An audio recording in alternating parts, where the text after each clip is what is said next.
penyembelian itu harus pakai bismillah. Kalimat harus ini harus dengan arti taruhan sah tidak sah, apa harus sebagai etika, apa harus sebagai supaya kebiasaan baik ini bertahan. Saya ulang lagi ya, misalnya Pak Arifin dawuh teng jenengan cung nyembelih pitik kudu maca bismillah.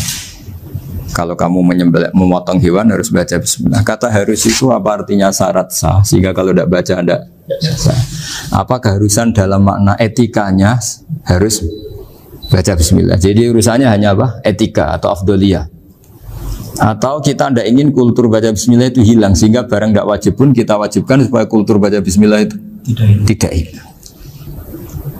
Nah, Imam Syafi'i itu milih yang tidak wajib, itu hanya urusan etika.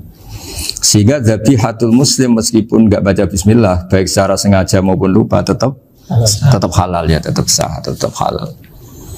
Tapi beberapa ulama mengatakan baca bismillah itu wajib dan menjadi syarat sah. Ya kira-kira karena pamit tadi, yang beri nyawa itu Allah, kok apa yang menghilangkan nggak pamit, sudah menghilangkan nyawanya ayam dimakan lagi. Wah itu selingkuhannya kan masih marah itu.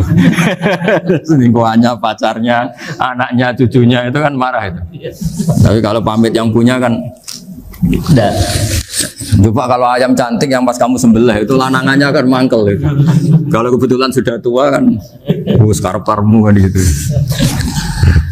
Jadi apa? Itu yang tahu Sarah. Saya ulang lagi, yang tahu Sarah. Karena ini sudah jelimet. Sudah jeli, sehingga nggak ada kitab matan yang Indo kecuali disarai. Dulu ada kitab namanya Takrib, karangannya Abi Suja, terus disarai kecil sekali oleh Fathul Qorib ya, oleh Ibnul Qasim Al-Huzi itu.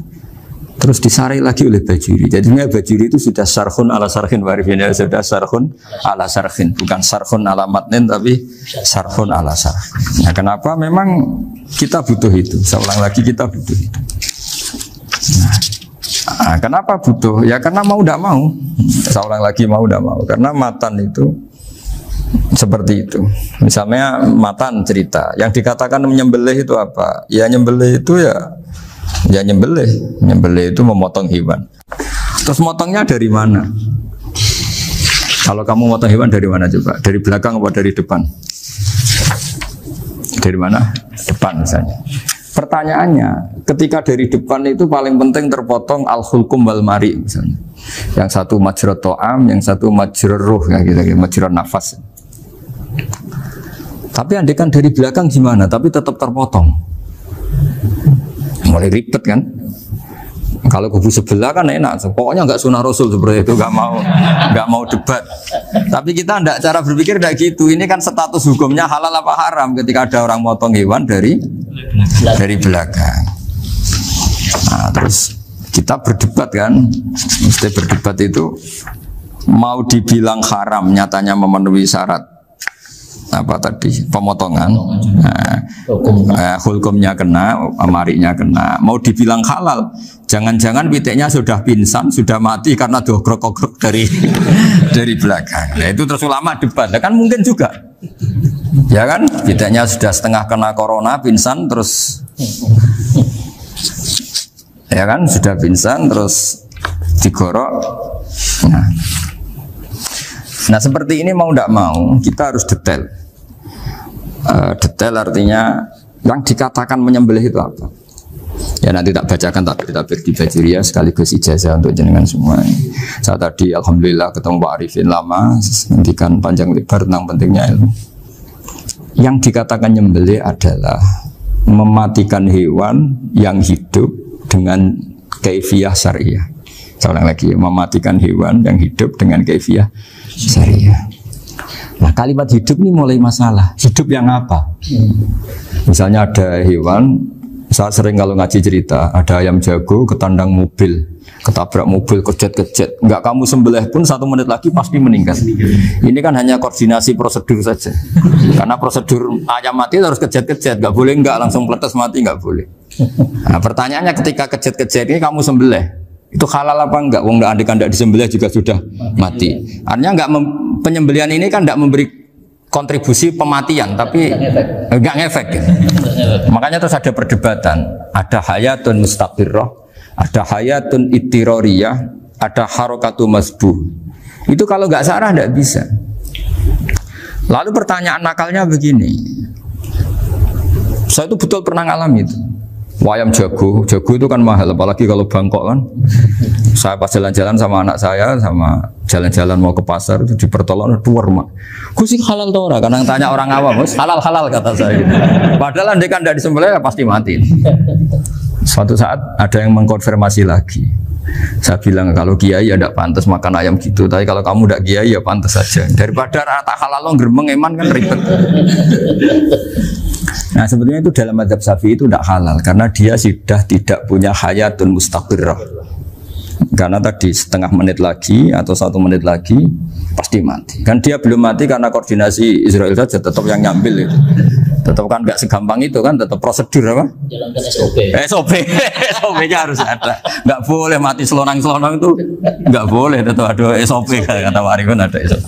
Beliau kalau sama saya bisa guyon kalau.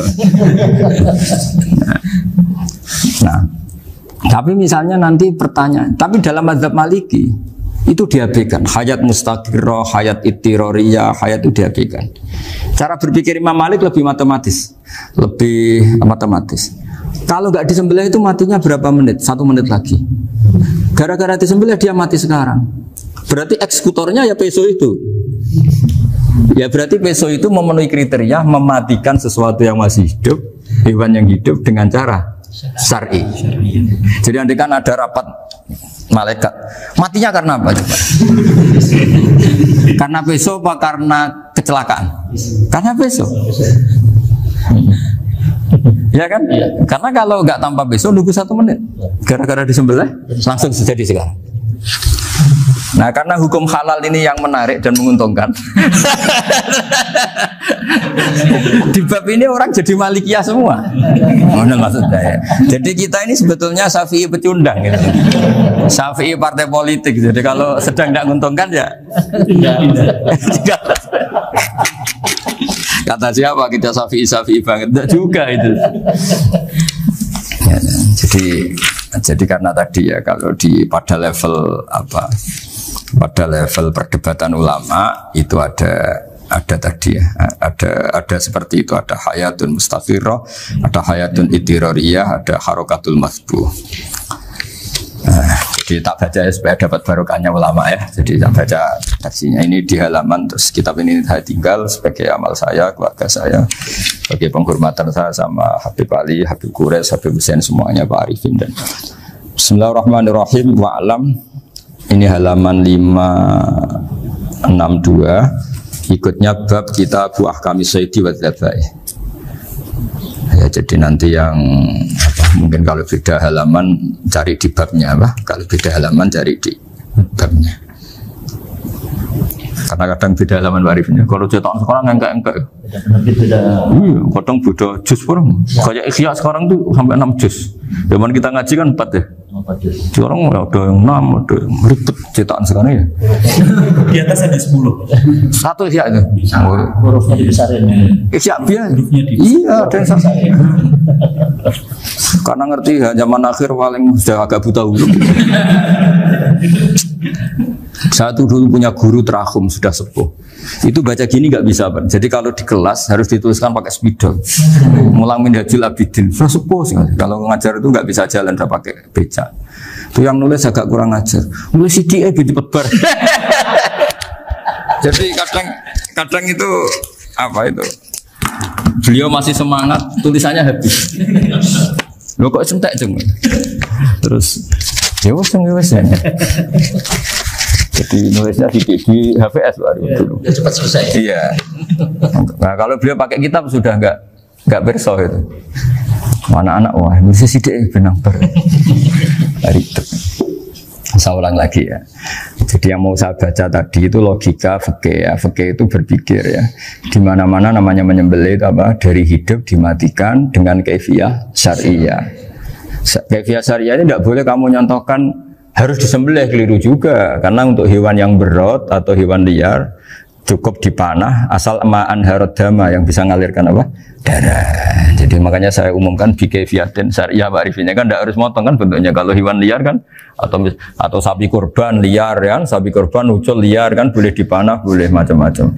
Nah kalau tembak bisa diperdebatkan karena ada unsur api Pak Arifin. Jadi bisa debat. Meskipun ada yang bilang boleh tapi bisa debat lagi kan? Karena ada unsur apa? Api Pak Arifin. Iya. Tapi ini saya cerita umumnya bikaifiyatin syariah. Nah, karena kalimat hewan hidup, ada kalimat hidup. Hidup yang apa? Kan pertanyaannya. Hidup yang sudah kejet-kejet, misalnya sudah koma, sudah kena corona, disentak istrinya, itu. Apalagi ayamnya menyaksikan pasangannya diselingkuhi, wah itu sudah stroke itu dia. Nah itu. Makanya kalau orang suka macam-macam itu kayak ayam makanya itu. Saya baca ya. Bismillahirrahmanirrahim. Wa'lam annahu yujadu fi ibaratihim hayatun mustaqirrah, hayatun mustamirrah, harakatu madbuh. Wa yuqalu aisyu madbuhin. Wal farqu bainaha annal hayata al mustaqirrah yakunu ma'ha ibsarun bi ikhtiyarin wa nutqun yu bi ikhtiyarin wa harakatun ikhtiyariyah. Wal hayat al mustamirah ya allati tastamiru ila khurujir ruh minal jasad. Wa harakatul masbuh ya allati la yabqa ma'ha ibsarun bi ikhtiyarin wala nutqun bi ikhtiyarin wala harakatu ikhtiyariyah. Bal yakun ma'ha ibsar wa nutqun wa harakatun ibtirariyah ini. Wa ba'duhum farraqa bainahuma. Sampai saat terus ini. Jadi ini perbedaan-perbedaan pandangan ulama. Nah, Imam Malik itu mengabaikan semua istilah itu. Sing penting pas mbok sembelih iku kecelok urip, cara wong Jawa iku kecelok urip. Cek hayat mustaqirrah, cek ittirariyah, cek harakatu masbuh, pokoknya kecelok urip. Ini kecelok urip bisa dibilang masih hidup. Karena kalau bisa dibilang masih hidup, kamu sembelih, tetap nanti rapat malaikat kira-kira gitu. Ini matinya karena apa? Karena kecelakaan. Oh, kalau kecelakaan 1 menit lagi matinya dong. Tapi kan matinya sekarang ya karena disembelih. Nah tadi saya bilang sebenarnya mazhab Syafi'i itu tidak seperti itu. Karena Imam Malik menghalalkan, biasanya penggemarnya lebih banyak. Di bab bungsu halal itu kan penggemarnya masih banyak. Tapi ya sudahlah, itu masih ahli sunnah karena salah satu dari mazhab 4. Tapi logikanya juga masuk. Jadi kita bukan sekedar taklid ke Imam Malik, tapi kalau kita ikhtiyat ikut Imam Syafi'i, ya monggo. Karena mungkin secara medis, karena mengalami seperti itu, mungkin tingkat kesehatannya apanya sudah. Ya sudah lah, yang penting makanya terus orang Jawa pinter, nak PTE jago ya halal, nak cilik enggak lah. Itu kan ibarat perdebatan antara kepiting sama yuyu. Yang menghalalkan kepiting itu mengharamkan yuyu. Tahu yuyu yang kecil di sawah ya? Tak tanya, kenapa yuyu halal? Karena amfibi Gus, bisa hidup di dua alam. Memangnya kepiting enggak? Oh beda. Ternyata beda maksudnya. Eman Gus kalau haram. Eman kan kalau yuyu haram kan nggak ngefek kan, kecil. Ini mufti kok. Oh udah kadang halal, udah kadang makan selama ini. Iya selama ini udah kadang makan itu. Makanya banyak kiai yang mengharamkan kepiting sebetulnya, tapi minoritas kan. Minoritas. Tapi yang mengharamkan yuyu mayoritas, wong kecil aja. Jadi kita ribet ikut siapa? Gitu. Kata siapa? Ahli fikih gak mikir untung rugi. Makanya saya ini bingung, jadi saya ini kan kiai ya, kiai betul, susah kadang jadi kiai. Sebagian guru saya itu mengharamkan kepiting. Nah kalau kayak dolan di daerah Juwono Mas Nafis, daerah itu penghormatan tertinggi santri itu kalau nyugoi kiainya kepiting, karena itu makanan termahal. Bingung kan dia? Mau tidak makan itu kayaknya dipersiapkan betul Pak Rifan. Udah ada effort ya. Warna nyari yang mahal kan. Mau makan itu sebagian guru kita mengharamkan. Akhirnya ya darurat tadi, makan sekadarnya. Kalau saya habis 3 pasti israf. Kalau habis 1 prosedur hormat yang nyugui. Itu susahnya jadi kiai. Kalau kamu kan tidak kiai, mumpung gratis. Enaknya gak jadi kiai kan itu Mas. Pertimbangannya mumpung gratis. Sudah gitu masih mun dibutuh mawon, makai dibutuh mawon. Oh, digawa tenan. Tapi sebetulnya ada sisi naif dari yang bilang halal tadi. Ketika yang bilang halal, naif itu versinya, tapi ya nggak apa-apa, semoga dimaafkan Allah. Naifnya tadi, tapi saya tidak tapi itu masalah khilafiyah ya. Semoga yang mengatakan halal juga benar, karena punya perhitungan iman tadi. Tapi yang bilang halal itu tak tanya, itu halal apa haram? Lucunya jawab haram semua. Ini bahasa Indonesia nggak ada. Tidak tahu juga saya apa. Yang penting paham tapi yang kecil itu. Itu kalau diharamkan nggak ada yang protes ya? Nggak ada. Tapi kalau kepiting? Ini pakai model apa? Coba Pak Wafa. Kalau alasannya amfibi, yuyu sama kepiting sama enggak? Kalau alasannya amfibi, hidup di dua alam. Sama-sama. Sama-sama. Kenapa kepiting jadi halal? Lebih bernilai. Ini juga mufti model baru. Mungkin muftinya menghalalkan itu. Iya makanya itu. Kan jadi kayak tadi ayam jago tadi orangnya tak tanya akhirnya. Andekan yang kecelakaan itu ayam kecil. Kamu tanya saya enggak? Ya enggak, terus langsung tak buang. Karena langsung dibuang. Berhubung ayam besar. Eman kan. Tapi nurani aja sebetulnya protes. Nyembelih keleket. Kadang kan apa kejat-kejat itu sudah tunggu SOP dari Pak. Ya tapi apapun itu ini ilmu harus didengar ya supaya sampean tahu ya, ada hayat mustaqirroh, ada hayat mustamirroh, ada hayat ittiroriyah, paling enggak kita ngerti lah. Karena nanti di bab B, ya nyun sewu di bab apa B, itu ya nanti nggak sahnya karena apa? Tidak mutamawal. Misalnya saya punya utang sama Pak Arifin ayam jago, tak bayar dengan jago yang mengalami kehidupan sudah seperti itu, kan tidak sah. Meskipun itu hidup tapi sudah tidak hayat yang mustamir, tidak normal. Jadi ilmu itu apapun tidak cocok kita karena beda mazhab misalnya, tetap sebagai apa? Ilmu. Jadi jangan pernah anti ilmu meskipun kita tidak cocok. Dulu saya itu heran sama Abu Hanifah karena membolehkan merujuk wakaf.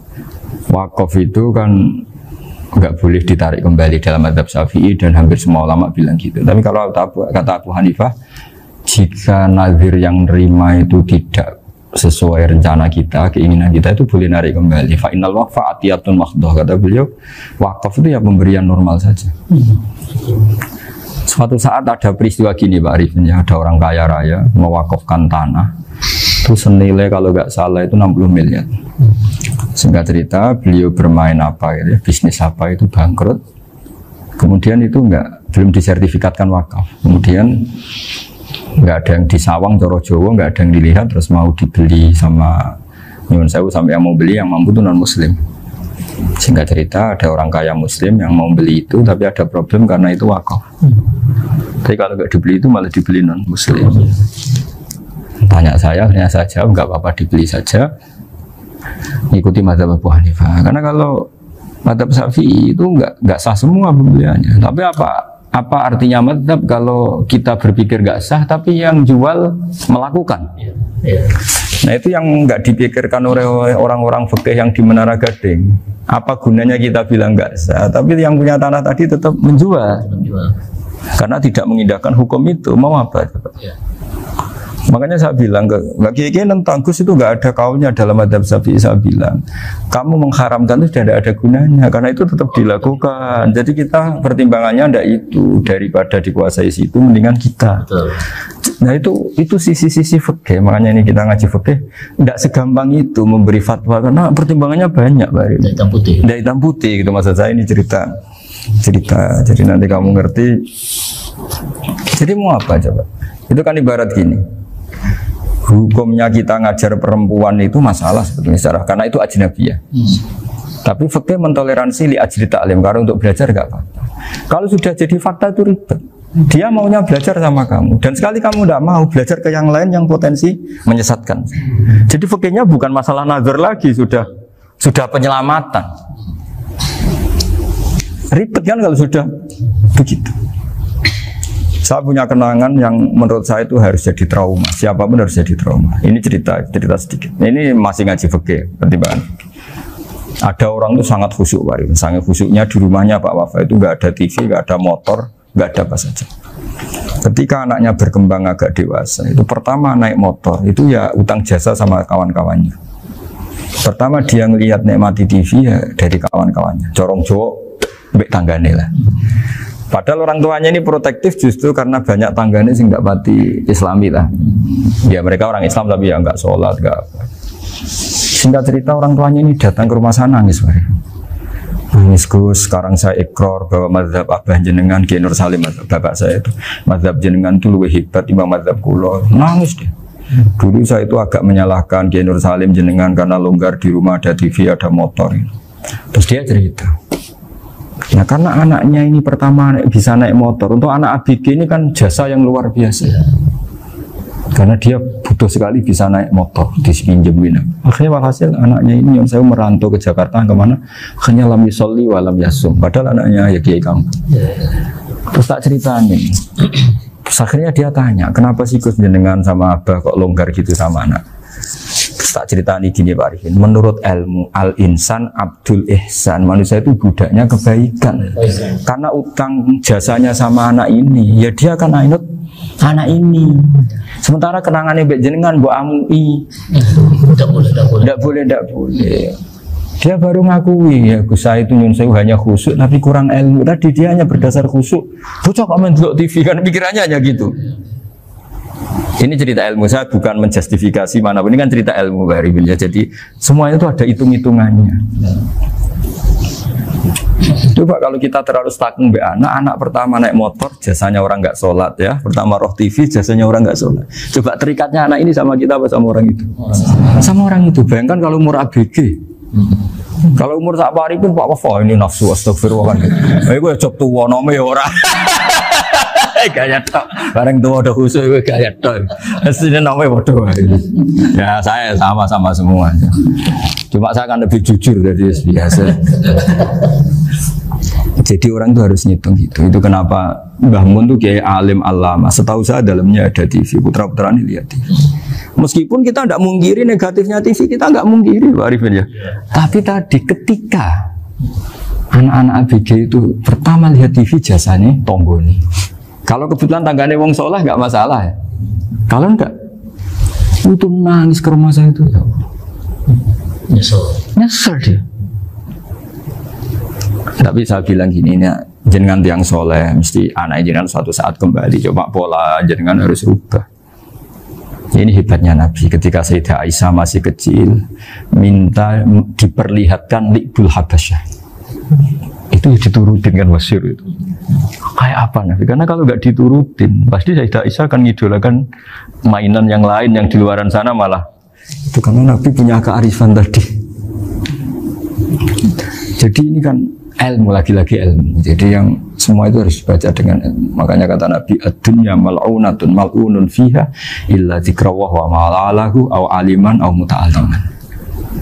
Karena dunia ini hanya bisa dibaca dengan ilmu. Yang diridai Allah maksud saya hanya bisa. Saya itu banyak kenal menteri, kenal pejabat. Tapi saya tidak pernah melihat itu sebagai pejabat. Melihatnya itu orang yang ingin belajar agama. Karena sekali salah melihat, yang hidup itu tamaknya Pak Arifin. Yang hidup kan tamaknya. Saya kenal orang kaya kok melihat kayanya, yang hidup itu tamaknya, ingin dapat ini, dapat. Tapi kalau melihat itu sebagai hamba Allah yang ingin belajar, insya Allah kita selamat dari tamak. Meskipun kita ya manusia tidak sempurna. Setidaknya ketika dia lomo atau tidak lomo, nyalami template apa tidak ngefek, karena kita melihat ini mau belajar. Tapi kalau kamu didorong tamak, katanya orang kaya ternyata nggak tahu haknya kiai, ribet kan? Ribet. Ya kalau kamu punya santri cantik ya lihat itu sebagai santri kamu. Jangan melihat ini mau nggak sama saya, kalau enggak ya wah ya ribet kalau gitu. Ini anak-anak muda harus dilatih ikhlas, baru bahaya ini santri-santri sampean kalau nggak dilatih ikhlas ini bahaya. Karena ini belum punya penggemar pejabat, paling ya anak-anak yang ya tadi ABG. Jadi lah Sarah kembali lagi Sarah itu membicarakan itu detail. Jadi ya makanya kenapa orang mati yang lahir langsung meninggal itu nggak wajib disolati. Alasannya jika ya lucu karena dikatakan sholat mayit di mana-mana mayit itu sabakohu hayatun. Di mana-mana namanya mati itu terdahului oleh hidup. Nah ini nggak pernah hidup langsung mati. Jadi begitu ya kadang lucu. Ya gitu aja alasannya. Kamu nyolati apa? Mayit. Kenapa kok mayit? Jadi mayit itu namanya mayit. Orang mati. Orang mati. Orang mati artinya pernah Hidup. Nah itu Sarah. Jadi ketika matan hanya cerita wasiktu alladzi lam yastahila, nggak pernah nangis, kayak lam yusalla alaih. Sarah bilang mergo ora tahu urip. Kalau nggak pernah hidup berarti nggak bisa dikatakan mati. Kayak sampean miskin itu kan nggak bisa dikatakan bangkrut. ya, ya miskin aja gitu loh. Kan gitu ya. Karena nggak pernah kaya. Nggak pernah kaya. Kayak Mas Nafis nggak bisa dikatakan, oh itu Qurannya lupa gimana? Nggak pernah hafal. Jadi yang dikatakan lupa itu pernah hafal. Nggak lupa nggak apa, Gus Qurannya lupa, gaya nggak pernah hafal kok bilang apa? Lupa gitu. Nggak boleh Pak Wafa bilang saya ini bangkrut apa? Nggak pernah kaya kok bangkrut. Jadi semua itu ada aturannya itu. Nah itu Sarah, lagi-lagi Sarah. Jadi bahkan banyak yang syarhun ala syarhin. Jadi kayak kitab takrib itu disarai Fathul Qorib. Jadi Fathul Qorib itu sudah Sarah.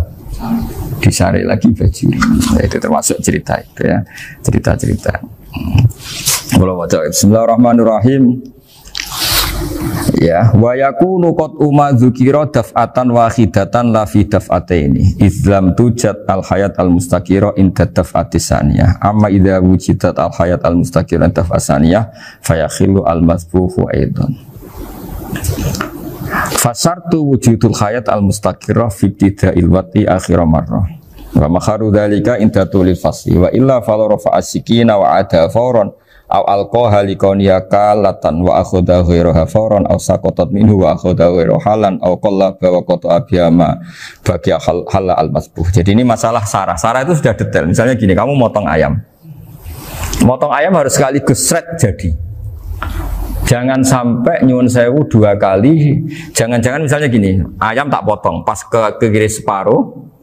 Ya, ke kiri separuh apa hulkumnya. Pak Arifin datang, Assalamualaikum Gus Pak, waalaikumsalam, terus santai jagungan dulu. Jagungan sampai besoknya itu nggak meneruskan. Bareng-bareng malah salam, ingat lagi ayam saya ini. Ketika saya meneruskan ini, potensi ayam ini sudah mati atau sudah hidup yang ini masih mazhab Syafi'i loh ya. Atau sudah hidup yang sudah tidak normal. Artinya apa? Penyembelian kedua yang mengeksekusi tadi sebenarnya ngeksekusi barang mati. Yang penyembelian pertama tidak bisa dikatakan penyembelian karena tidak sampai mati. Penyembelian kedua berstatus setengah mati. Nah, kalau seperti itu maka haram. Kecuali itu dilakukan secara fauron. Fauron dicontohkan nyembelih ternyata pesunya kedul terus ngambil yang lain, tapi fauron langsung atau terjatuh ngambil langsung. Ya, itu boleh karena ditoleransi. Tapi kalau kalam ajnabi kata tadi mohon Pak Arifin, seperti Pak Arifin alhamdulillah sih. Jaminan mau rawuh. Cari ayamnya asem mana? Ini harus sebar. Ini orang ngawur betul. Jadi, lah itu Sarah. Bicara sampai detail itu Sarah. Jadi ada sekian kemungkinan. Jadi ya, jadi masuk yang diandaikan apa?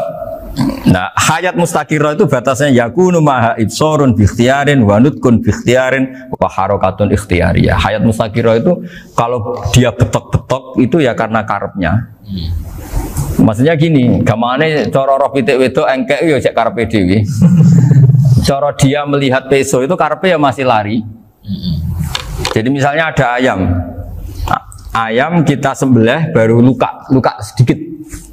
Belum sampai andaikan dibiarin ya mungkin suatu saat sembuh, luka. Terus melihat kamu lari ketakutan karena kamu dianggap gladiator, killer lah.